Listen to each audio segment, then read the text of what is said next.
तमाम तारीफ़ें उस क्रिएटर के लिए जिसने इस यूनिवर्स को एक मकसद के तहत पैदा किया है। रिस्पेक्टेड जनाब जावेद अख्तर साहब, मिस्टर सौरभ द्विवेदी और respected audience, thank you all for being here today.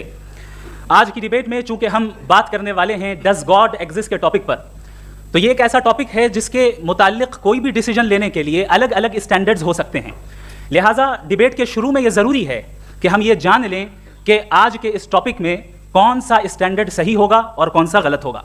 सबसे पहला स्टैंडर्ड जिसे मैं समझता हूं कि हमारे रिस्पेक्टेड जनाब जावेद अख्तर साहब बड़ी तेज़ी के साथ उसकी तरफ लपकेंगे, वो है साइंस। जबकि साइंस दर हकीकत खुदा के एग्जिस्टेंस को डायरेक्टली साबित करने या उसके एग्जिस्टेंस को डिनाई करने के लिए स्टैंडर्ड नहीं बन सकती। और उसकी वजह क्या है, ये मैं नहीं कह रहा, ये वो लोग कह रहे हैं जो साइंस के एक्सपर्ट्स हैं। नेशनल एकेडमी ऑफ साइंस कहती है science doesn't have the processes to prove और disprove the existence of God. Why? क्योंकि साइंस का ताल्लुक एम्पेरिकल एविडेंस से है और एम्पेरिकल एविडेंसेस का ताल्लुक हमारे नेचुरल और फिजिकल वर्ल्ड से है, जबकि गॉड नॉन फिजिकल और सुपर नेचुरल रियलिटी है। लिहाजा नॉन फिजिकल रियलिटी को आप उस टूल के साथ नहीं चेक कर सकते जिसका काम फिजिकल रियलिटी को तलाश करना है। लिहाजा आज इस डिबेट में गॉड की एग्जिस्टेंस को साबित करने या उसे डिनाई करने में साइंटिफिक एविडेंस को एक्सेप्ट नहीं किया जाएगा। दूसरा स्टैंडर्ड हो सकता है रेविलेशन, कि रेविलेशन के जरिए हम यह साबित करें कि गॉड एग्जिस्ट करता है या नहीं। लेकिन यह स्टैंडर्ड भी आज इररेलेवेंट है। क्यों?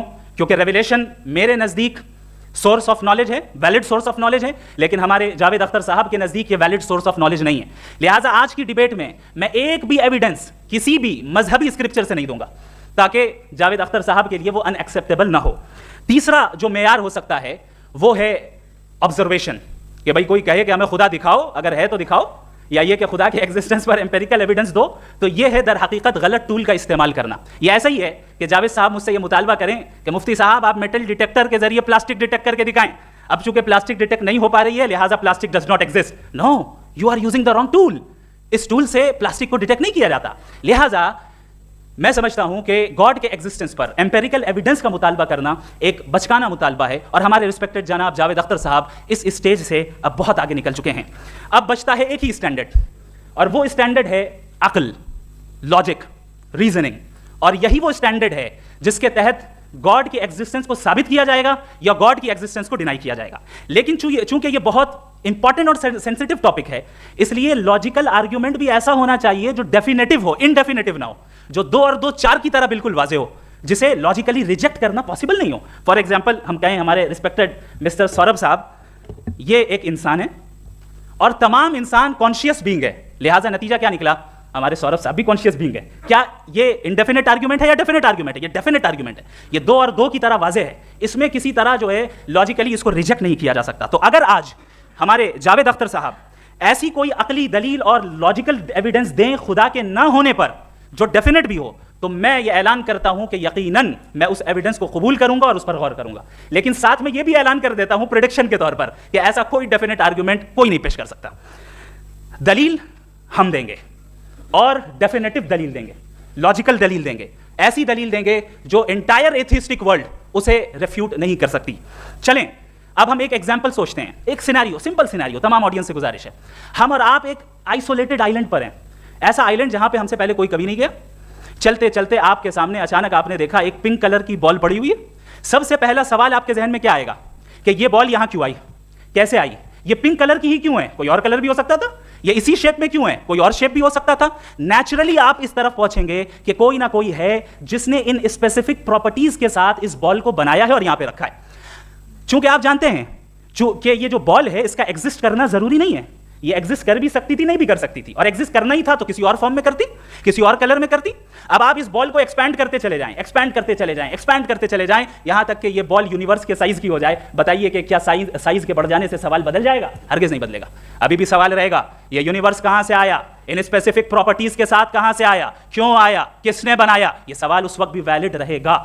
लेकिन ये सवाल अगर हम जनाब जावेद अख्तर साहब से करें तो चूंकि इनका वर्ल्ड व्यू एथिस्टिक है, और सिर्फ इनका नहीं, मतलब जितने भी एथिस्ट हैं और एथिस्टिक वर्ल्ड व्यू को रखने वाले से अगर आप ये सवाल करें कि ये यूनिवर्स कहां से आया, तो इनका जवाब या तो आर्ग्यूमेंट फ्रॉम इग्नोरेंस होगा या डॉगमेटिक होगा। या तो ये कहेंगे कि मुझे नहीं पता कि ये कहां से आया, लिहाजा गॉड डज नॉट एग्जिस्ट, ये आर्ग्यूमेंट फ्रॉम इग्नोरेंस है। या ये कहेंगे कि ये यूनिवर्स खुद ब खुद बन गया, इसका मतलब ये है कि उस बॉल को भी खुद ब खुद बन जाना चाहिए। लेकिन बॉल के ताल्लुक से ये एक्सप्लेनेशन एक्सेप्ट नहीं की जाएगी कि खुद ब खुद बन गई, लेकिन यूनिवर्स के ताल्लुक से कर दिया जाएगा। इसे हम दूसरे अल्फाज में डॉगमा भी कह सकते हैं।